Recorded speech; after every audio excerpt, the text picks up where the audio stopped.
I remember sobbing saying this to you because it went against everything that I wanted and I felt. It made me feel like this kind of inadequacy. I get a call from the doctor and she's like, it's very severe, and if you don't go on this medication right now, you are very likely to go into a coma or have heart failure. Welcome back to The Art of Us. I'm Beth. And I'm Jamarl, and we're a married couple, and this episode is going to be about our experience of pursuing a baby.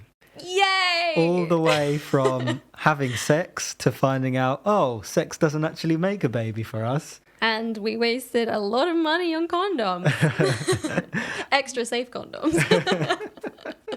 As thick as car tyre condoms. Oh my gosh, they were. So this episode, we're going to take you through our whole experience. It's been 8 years for us experiencing infertility. And the reason we're so jovial about it is because if we don't laugh, we'll cry. That's the reality.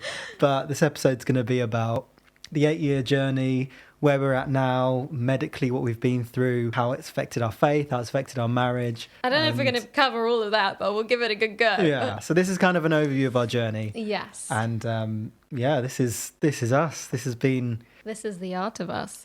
Hey. It has been such a groundbreaking, monumental experience in our lives because we got married in 2014. Mm-hmm. And in 2015 was when we found out that making a baby isn't as straightforward for us as it is for most people. Yeah. Well, it took us a little while to actually realize this is really a problem because we were like, okay, we're like young. It's all going to be okay. Maybe we'll just give it another year and it'll be all right.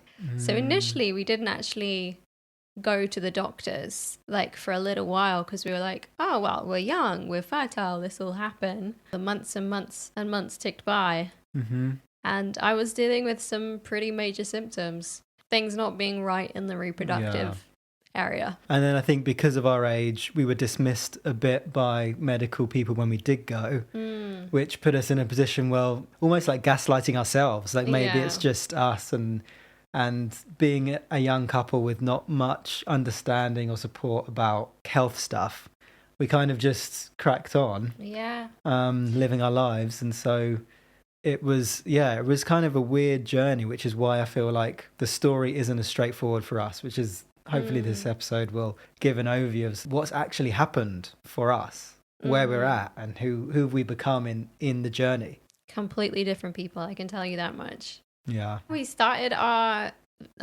trying to conceive journey just really blissfully happy, innocent, naive. Yeah. Just thinking it was all going to work out. We were going to have like 5 kids like straight away. Yeah. We were going to be those like young parents. Yeah. If you watched the last episode, you know that we got married in 2014.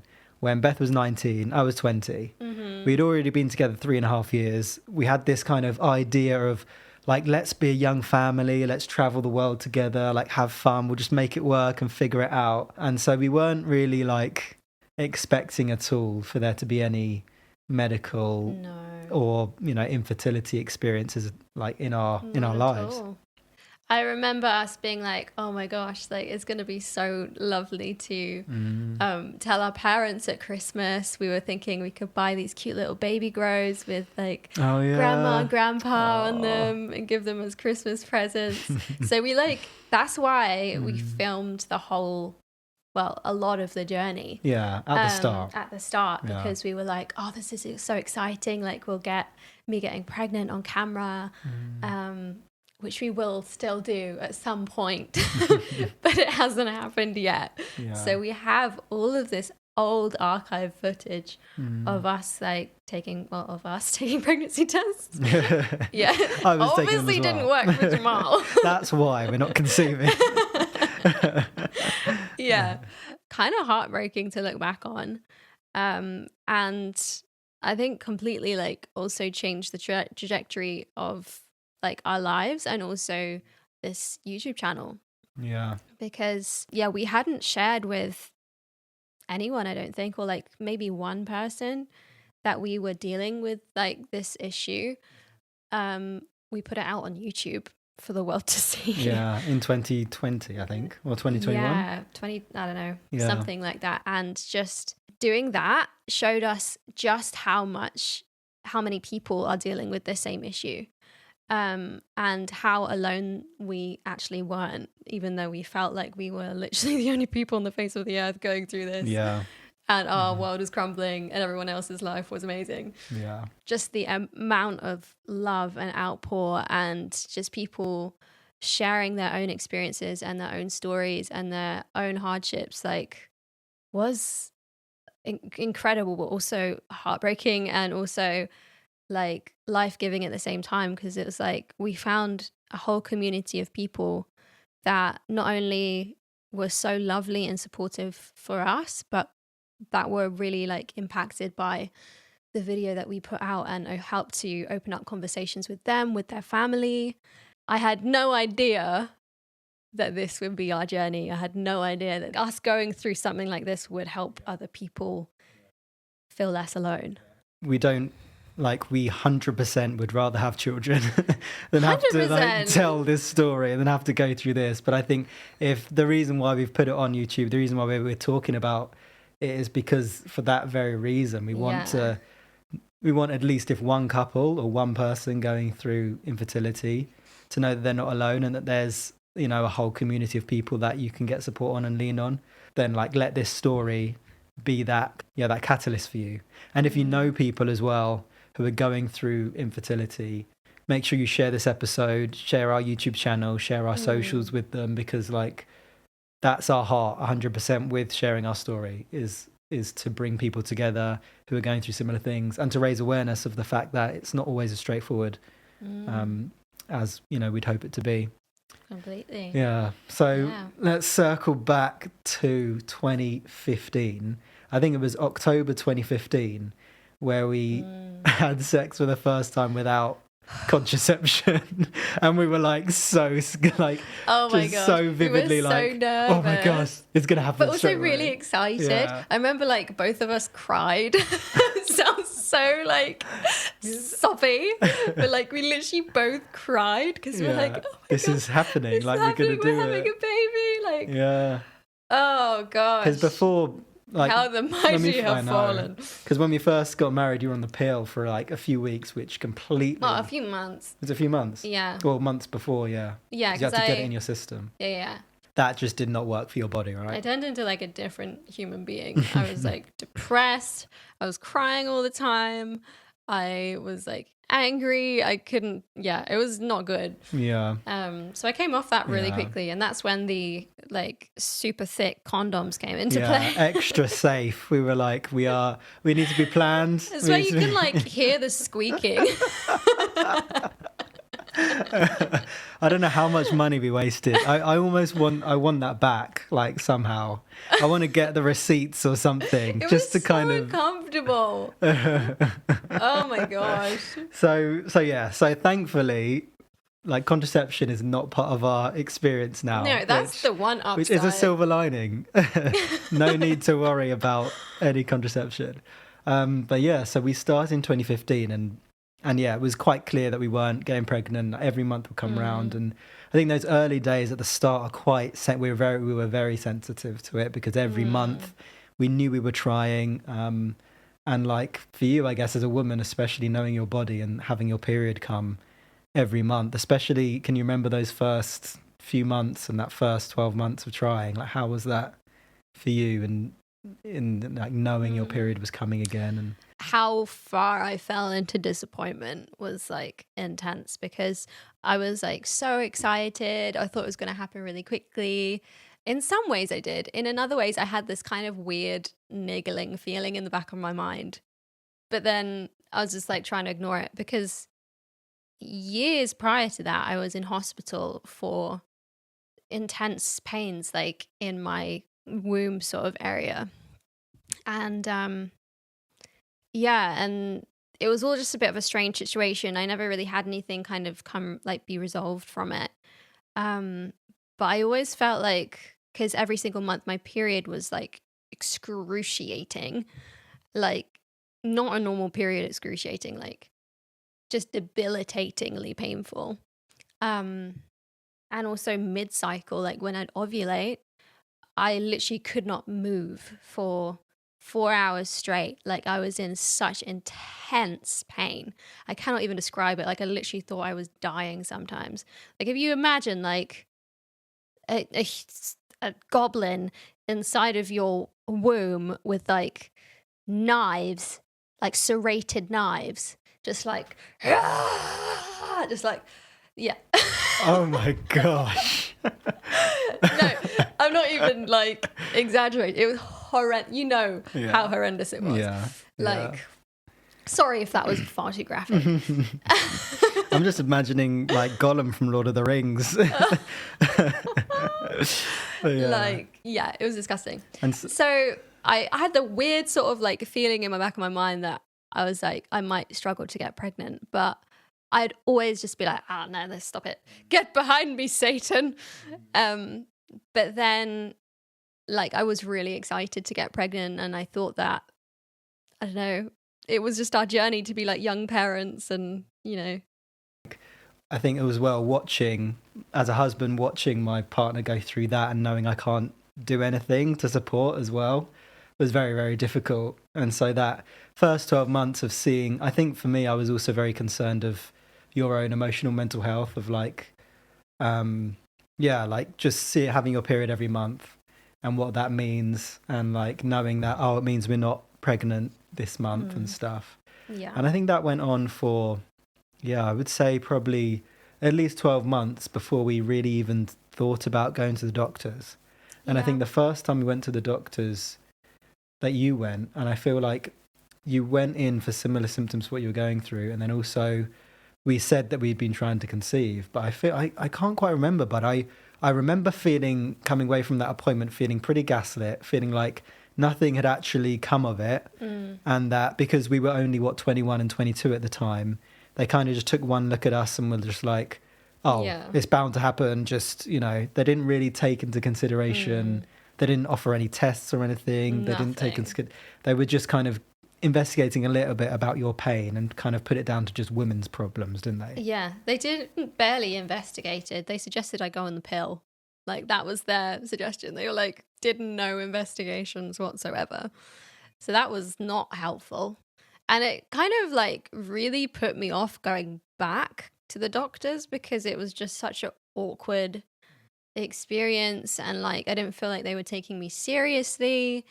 All their explanations were like, you're young, like it will happen, like, that kind of thing. Just be patient, take your supplements, like, all that classic stuff. But didn't actually listen to, I didn't feel like I was being listened to. And I guess like that is actually a very widespread experience of a lot of women, especially with endometriosis. And I guess Hashimoto's as well, which is both of the things that I found out that I had eventually. Yeah. Like they're both invisible chronic illnesses. Like it's hard to, especially endometriosis, you can't really tell you have endometriosis unless you have surgery. Yeah. Or in my case, you have an endometrioma, a cyst inside your ovary. Yeah. But for years we were just told it was unexplained infertility. Which was really hard. And also I wasn't sure whether I was going through like miscarriages or what, because my periods, remember, they were like late for like a month. They were off, yeah. They were like all over the place. Yeah. And it would make your hormones, and you said you would try and explain to me how you're feeling, and you're feeling kind of very disjointed, very disconnected, very almost numb, almost like sometimes really, really emotional, sometimes numb, and things like that. And yeah, we had no like support from the doctors about those symptoms. They only offered the pill, and we kind of just put that down to, maybe this is just the experience. I know I did, as a husband and as a young man, not really having much like understanding of the workings of the female body. I was just like, well, this must just be what it is. Yeah. And I didn't know how to support. And so I think we then went a good few years of just having sex without contraception, and kind of sometimes we were tracking ovulation and we were really like intentionally trying, and then sometimes we were kind of just taking a step back from the intention of trying. So this is kind of between 2015 and 2020, I would say. Those 5 years of almost just, I mean, we're doing loads of other things in our lives, which we'll talk about in other episodes of the podcast and stuff. When we say like not intentionally trying, we were still having sex without contraception. It's just like we weren't like being like, okay, I'm ovulating, let's go. Yeah. It's 9:34. It's happening. I can feel it. To the bedroom. No matter where you are. You see that in the movies all the time. Yeah. I just want to have a beer with my friends. Come on. Through those years that we didn't have much support, we didn't even talk about it really. And that's another thing that we haven't mentioned. Like the reason we took a break was because the emotional, mental impact of trying to conceive was really, really intense. And then also not really talking about it with our friends and family, because we kind of just, I was holding on to the idea of like wanting to surprise our parents with having a baby. Same. And so I didn't necessarily want to go straight into talking to them about like, oh, we've been trying to conceive and we're not conceiving. We don't know what's going on. And then also because like it's just so hard and emotional to talk about, and it carried so much sadness and disappointment with it that it was easy to kind of just, well, at least for me, I was just trying to put it in the back of my mind as far back as I could. And, you know, we were traveling, we were doing other things, we were like, you know, making music, doing all these things. And so it was almost easier to just say, oh, that's a shame. And then kind of try and push that back.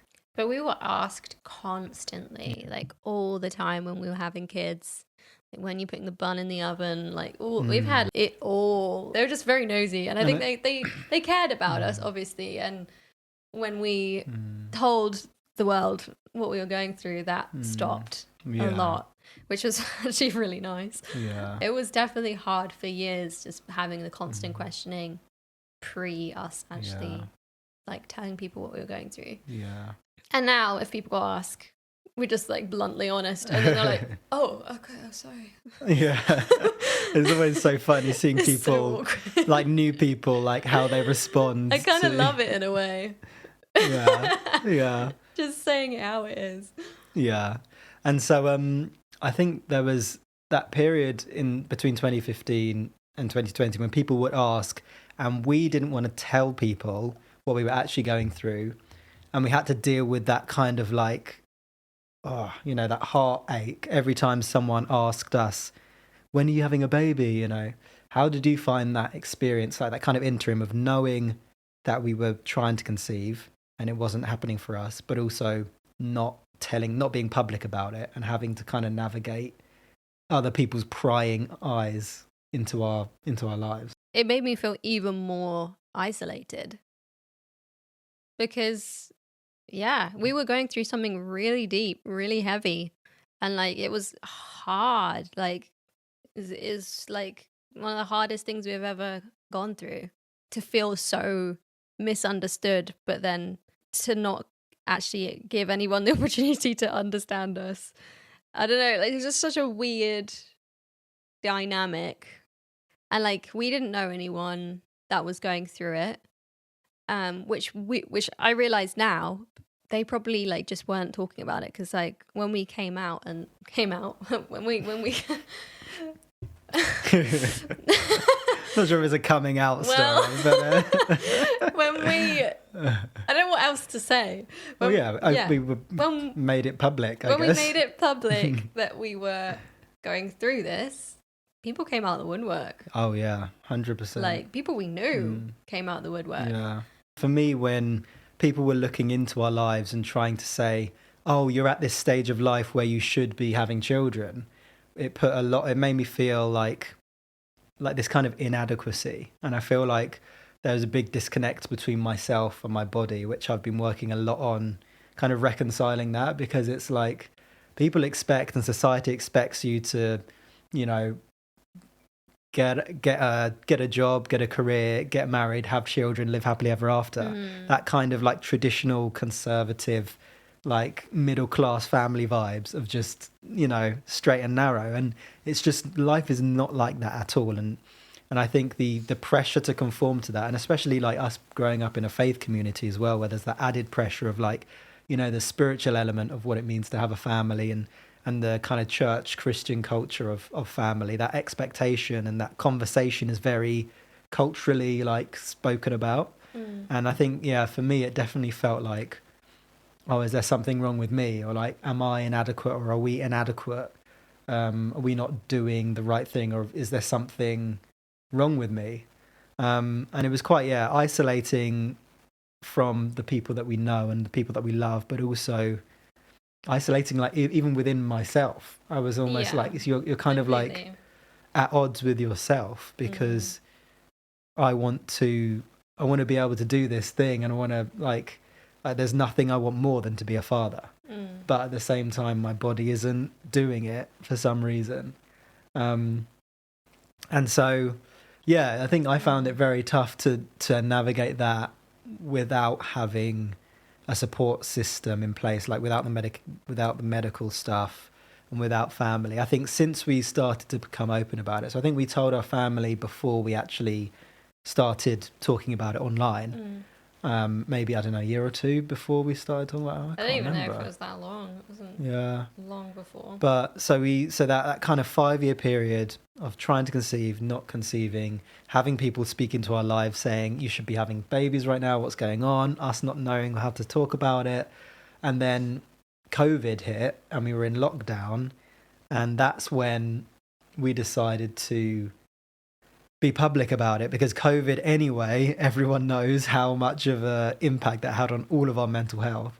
And so you add isolation and lockdown on top of like already trying to conceive. It was also National Infertility Week when we shared it. And it was National Infertility Week, and we decided to, this is actually our story, and like to integrate our whole selves and to put authenticity onto our YouTube channel and onto our social media. We couldn't not talk about this anymore because it was affecting us so much. And so we started... So we put a video together, and it was actually like, it's really heartwarming because we put the footage of all of the archive of us taking pregnancy tests and like not actually trying for a baby, not actually doing the action. That's the next podcast. That's the after hours, podcast.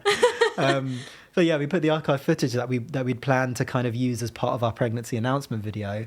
We put that into our This Is Our Trying to Conceive story video. And the response was just like so overwhelming and so heartwarming.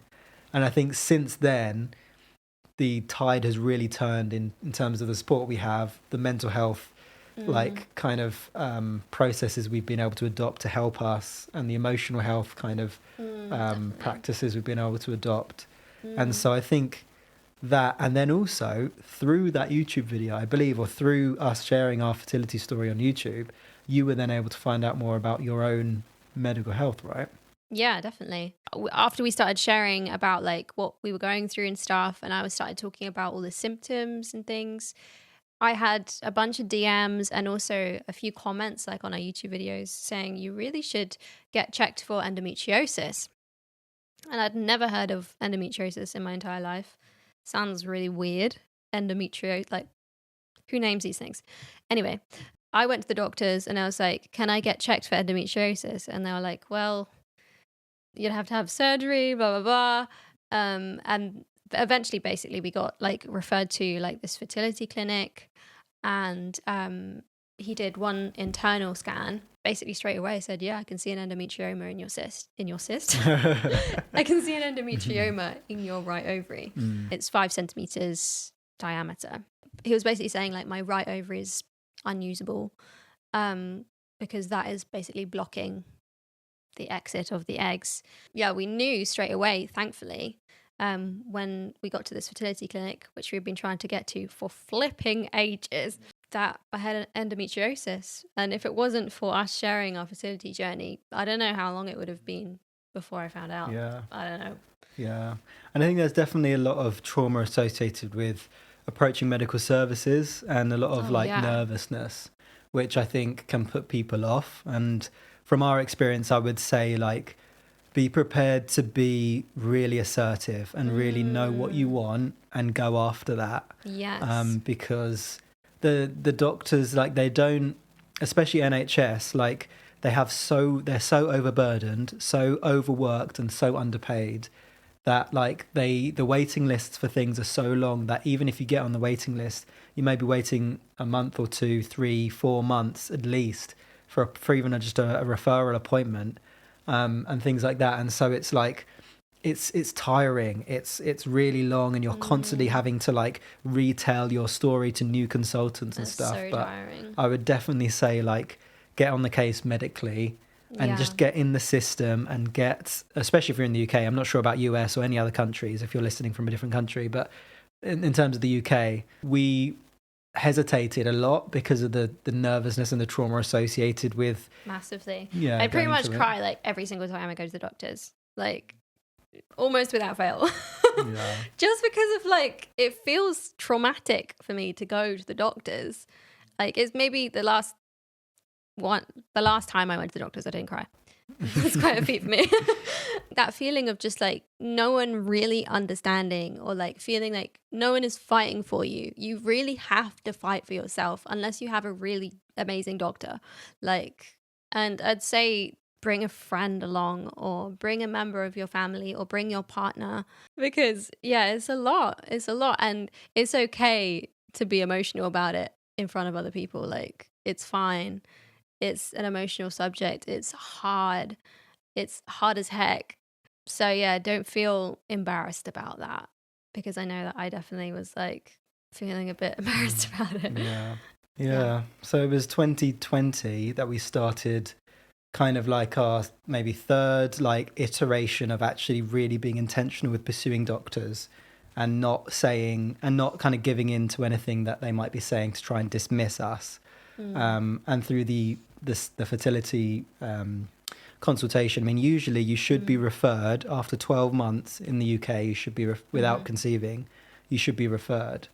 I think the difficulty with us is that you went with the pain that you were experiencing, and they thought it was something else, and they tried to put you on the pill and dismiss you.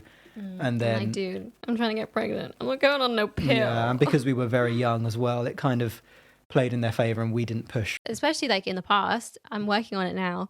I was such a people pleaser and such a like, okay, if that's what you say, like, okay, like I don't want to disrupt or make anyone feel uncomfortable, or, you know, I want to make everyone feel safe. But it's like, I didn't feel comfortable. I didn't feel safe.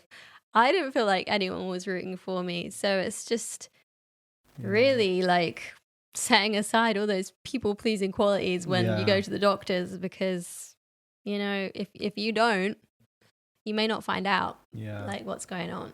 Yeah. And so we went from having kind of 5 years of just unexplained infertility and not really knowing where we stood medically to having kind of a clear understanding of at least one of the symptoms that was causing our infertility. And later on we found out there's more, which we'll come on to. Once we were, just in the process of like just being in the referrals and having appointments and stuff, they asked for a semen analysis. And so we generated the sample. I say we because Beth was 100% there. It was really awkward because we were living with my parents at the time, and we were in this tiny toilet together, and it was just awkward. And it was the middle of the day. It was the middle of the day. You can't have any contamination in the sample, so it's not talking, no lube, no nothing. No. And like, no. Let me tell this story. Let me tell this story. So, like, they gave me the most narrow sample pot to produce the sample with. And I'm telling you, like, usually you should get like, you know, like something that's as wide as what I would say a mug, you know, like a tea mug. Like a little cup. But they gave me like what they would usually put a blood test in. You know, like a little test tubey kind of thing. Which was like immediately added so many intricacies to generating the sample. And so we're at Beth's parents' home. And we stayed with them for some of COVID. Yeah, and so like Beth's in the bathroom with me, obviously helping. And doing my best. It's not sexy. I mean, like, we've got this test tube. I know. We've got Beth's parents in the room. Like, I don't know, they were upstairs or somewhere else in the house. Jamarl's like, show me your boobs. Get your boobs out. I'm struggling. What can I say? Like, I'm not in the zone. I'm thinking about things. And so it just took me a while to like, for the stuff to get going. Wow. Dude. It's not a sexy experience. No. I mean, yeah, so that was not hot. Thankfully, we managed to collect it into this tiny, ridiculously tiny tube. All that to say is that we got the sample, I sent it off, and it came back and that my sperm count was fine. Mm-hmm. But the sperm motility, which is the swimmability of the sperm, was low. And I believe that there was kind of like a cutoff point, and I was probably about 50% under. So I think they said like you need a minimum of 4% viable sperm, and I was at about 2.5%. So this was 2020. Yeah. And so that was a bit of a knock to me. Well, I would say a bit of quite a big knock, because not only was it Beth's endometriosis, but then it was also the swimmability of my sperm, the motility of my sperm was lower than average. It's not that would mean we can't get pregnant, but coupled with the endometriosis, which is quite a primary like symptom of infertility, it made things quite hard. Yeah. And that was very emotionally, I was very, very down about that for quite a while. Probably not immediately, but like gradually, as I began to process what that meant. Because, yeah, again, it feels like it feels like your body's failing you. It feels like you're not able to do what you're supposed to be able to do. And as a man as well, like wanting to be a father and knowing that, like it's a lot more simple, I guess, for me in terms of generating sperm. Whereas with female hormones, there's so many things to consider, and you can actually track your cycle so much so that you could even have sex without contraception and still not get pregnant, even if you were completely fertile, just depending on the time of the month you have sex. So it's a lot more complex with the female body. But with me, I felt like I was, letting myself down, letting us down, because, and also just from my understanding of what I want to be as a father, I felt like I wasn't able to do that. And having that disconnect from our body was very difficult. Spent a lot of 2020, as well as processing COVID, going through some pretty heavy stuff. And I think since 2020, that has been, I feel like, the time where we've really processed emotionally the weight as a couple, the weight of what we've been experiencing. Yeah. Fast forward to the next thing we found out medically was another situation that you were going through that, looking back, you were probably experiencing for a long time. But definitely. The doctors didn't find out until, which is so dumb. And like, we've had so many comments about this on our YouTube, like, why didn't the doctors find this before? And I'm like, I don't know, because they weren't doing the right test. They didn't look, and we didn't know to ask. And it's so I simple as first that. found out that I have hypothyroid, which is basically like an underactive thyroid, and your thyroid is like the hormonal like control center of your whole body, which is obviously very connected to your fertility. So like, when you release eggs, like all that jazz. But I wasn't told in a way that was very nice at all. I was on my own at home, and I get a call from the doctor, and she's like, basically, you have hypothyroid and it's very severe. And if you don't go on this medication right now, you are very likely to go into a coma or have heart failure. And I was like, whoa, like that was scary, not gonna lie. Like, I think that actually really changed the trajectory of like my health journey. That was, I think, a real big catalyst for diving into natural health, which we'll talk about on a whole other podcast. It was like a triple whammy of Jamarl's sperm, me having endometriosis, and Hashimoto's. We had a hat trick going on. Got to get the hat trick. And it explained so much of like what I had been dealing with for years and years and years. Like symptom wise, I had a foggy head constantly. I could barely think straight. I hadn't read a book in years because I could barely get through a few sentences before I'd forget completely what I read. Like, I was constantly bloated. I was in pain so much of the time. I was confused. I was finding it hard to make decisions. Like, it was a lot. And then on top of that, simply we weren't conceiving. Yeah. And so, like, on top of not conceiving and the trauma of not conceiving, you were experiencing all of that. And Hashimoto's, which is the autoimmune condition. And I lost my hair. And, hair loss. So, and Hashimoto's, which is the autoimmune condition, actually is, because it controls the hormone center of your body, it contributes massively to your fertility. 3 quite severe medical situations, plus the emotional mental weight of it all, plus COVID. It was hard. Not cute, bro. It was not cute. It was not cute. So 2021, 2022, and to be honest, like 2023 as well, has been about just emotionally processing and grieving just the experience and grieving the fact that we haven't conceived. And my experience definitely has been like, I think as a man, like my instinct has been to protect Beth, and I've kind of diverted a lot of my energy and emotional capacity onto being like, how can I protect and provide, which is all I knew how to do, because that's just my only understanding of what being a husband was. And like that's definitely grown and adapted and become a lot more multidimensional. But I was only 20, like, we didn't know what we were doing. We kind of just dived in. And so I think it probably, for me, it really clicked in 2020 what was going on, like really like deeply how much I longed to be a father and how that wasn't happening in my actual reality. Yeah. And like, I feel like we went on a whole spiritual, emotional, like roller coaster in 2020, 2021 and 22, just because we were grieving and being okay, allowing ourselves to grieve and feel the emotion of it. And particularly me as a man, like I definitely had a lot less emotional infrastructure and a lot less kind of emotional ability to process than you did, I would say. So it took me a while. I could cry. Beth could cry, like literally you could drop the drop of a penny. I'd just be doing the dishes and just like suddenly just start crying. It was a lot. Yeah. So it took me a long time to get to that place.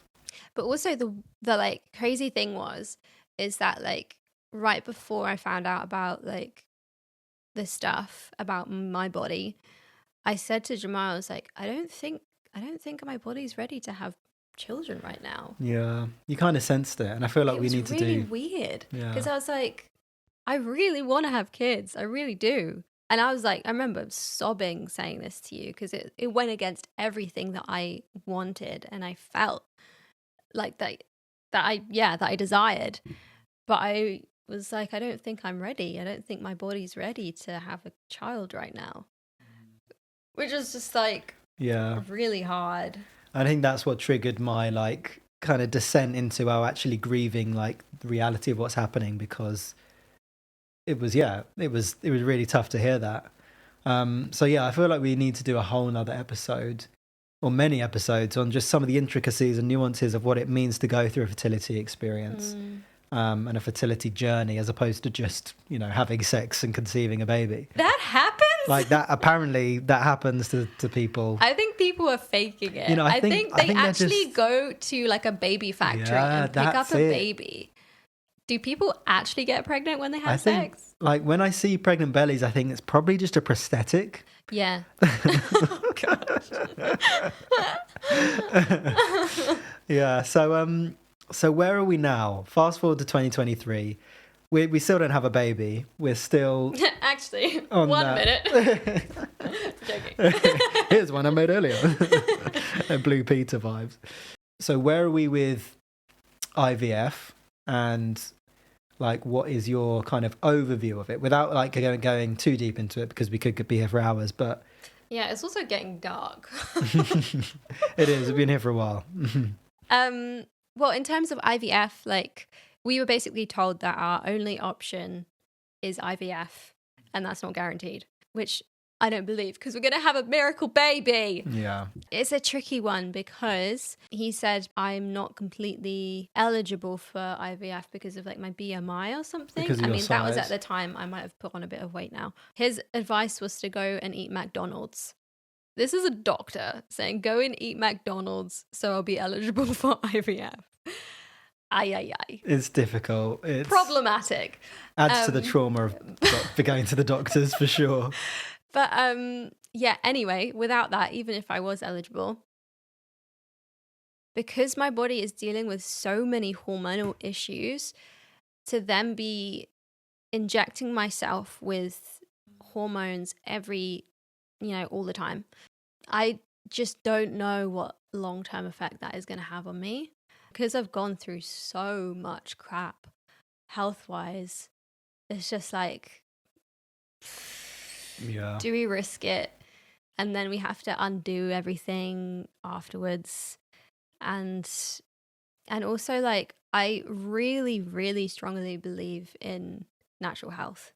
The things that have been placed on this planet to help us and to aid us. And there's people that are really, really knowledgeable in this area. Yeah. So it's just being able to work with those people. I would love to. In terms of IVF, it's one of those things that we've spoken about a lot, and we've both sort of come to the conclusion it's not completely off the table, but not right now. Yeah. It's not a never. It's like, it's a last resort, and we want to explore other options. And also, like, it's not a judgment against anyone who does do IVF. And even from an ethical or faith point of view, I don't even think there's anything to do with that's stopping us. No. It's simply that we want to explore other options, and we're aware of the impact it might have on your body. Yeah. And we are believing for a miracle natural conception. It doesn't kind of appeal to us, I would say, at the moment. And also, we have friends that have gone through IVF like a few times, and it's not worked out for them. And we've seen the devastation like that it causes. And I'm just like, I don't know if I'm ready.